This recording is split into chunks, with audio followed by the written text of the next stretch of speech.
Hey guys, welcome to Approach the Nerd. It's your girl, Maria Park, and I'm coming to you live from my voiceover booth because I have some work to do. So, killing two birds with one stone, I guess. I want to talk to you guys today about Rwby, Ice Queendom, episode 8, entitled Where You Belong. This episode was crazy. It's just crazy. It takes up, or picks up where episode 7 left us, where Weiss is restoring order to her land of Ice Queendom Cray, and she's summoned like this huge gold like statue. Basically it's her grandfather. And as I told you guys last week, her grandfather was completely opposite of her father, in that he was very hardworking and sociable, and and he built his legacy and his fortune through not being an a-hole. So it's fitting that that is who she chooses as her bodyguard, the person to restore order. But there's so much that happens in this episode that just really shows you once again how traumatized Weiss actually is. So we've got John still like running around, running from like the big machines that are coming out to restore order to, the sillies that are little tiny child versions of Weiss. Of course, Nora and Ren are also like possessed by the Grim Vines or Nightmare Grim Vines. And so they're trying to attack. And then Weiss just comes and she's using this spell book. Again, it's a spell book, and she's taking them out. So she has her own grimoire. I don't know what's going on with that, but I'm here for it. I still, it is her world, so we just watch. So long story short, though, she does save them, but then she starts restoring order. So she basically puts Jun and of course Pyrrha, all the sillies of her childhood self, and Nora back in the little carnival cage that they're being held in, and they're being held there not because they're being enslaved. It's because she protects what is precious to her. And so on some level, she finds Team Juniper to be precious, just like her childhood that she's had to suppress, which is, like I said, it's a psychiatrist's dream. So she has them back in lock and key, but of course, Jen has a coin. He's able to use it to make another door to get them out.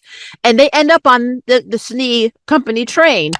Now, when they get on the train, the Nightmare Vines are trying to get them. And like, it started off in the carnival areas, like these purplish, like modified vines, which I'm sure is the Nightmare Grimm's last ditch effort to get them out of Weiss's dream so they can completely take her over.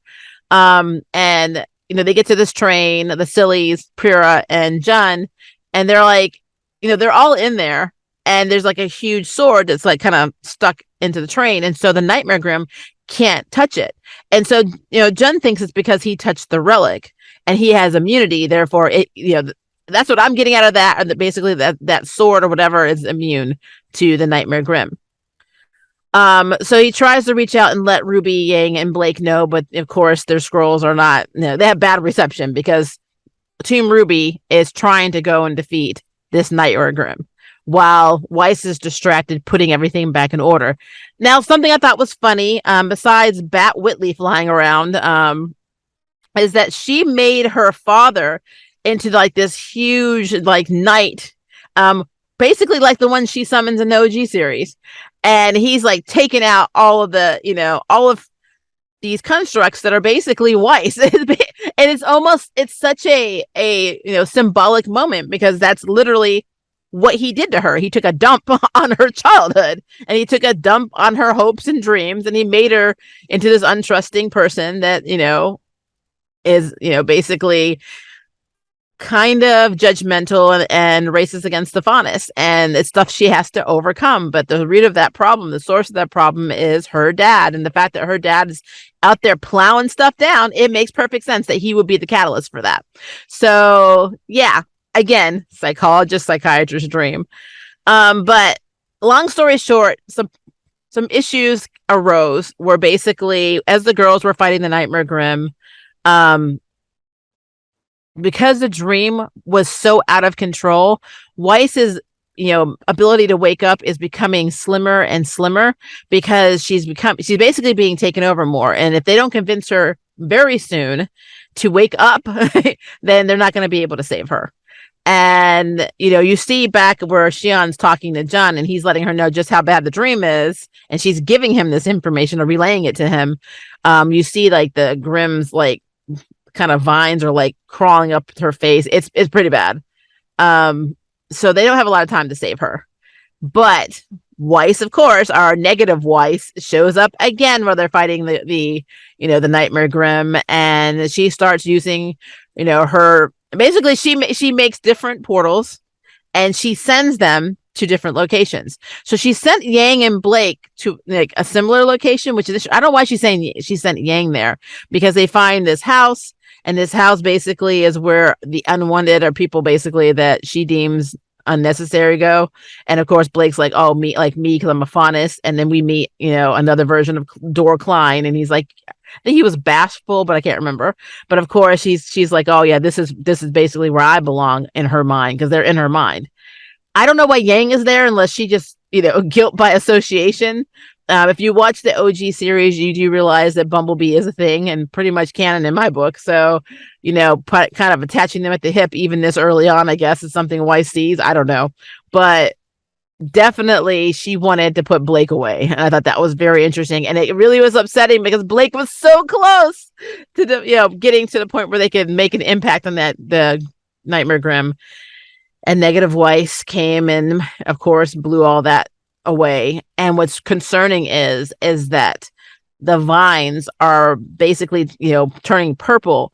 And the dialogue she's hearing now is, you've destroyed the city. Everything's back to normal, basically, blah, blah, blah, responsibility. And then you all can take a deep sleep. Or basically she's saying, like, it's time to go take a deep rest or sleep. And she's touching like this container with the purple vines moving. And it just seems to me like that's it. Like once you get to this point, it's like KO. You don't defeat the big boss at the end of the game. You're just out. I don't know what this means for Weiss, because it was dire straits, from the middle of this episode. So I don't know what's going to happen now, but they're making it seem like it's too late to bring, she won't be able to wake up. But of course we know that's not going to be true because it's Team Rwby, but I'm just like, the circumstances are interesting. We also see the kind of side effect of what happens when one of the vines cuts you or touches you, which happened to Rwby in an earlier episode. And now her hand is being infected by the vines too, which means now she's also infected by the Nightmare Grim. So she's affected by the Nightmare Grim within the dream. And so she's talking to John. She's so upset because she's like, I'm not a good leader.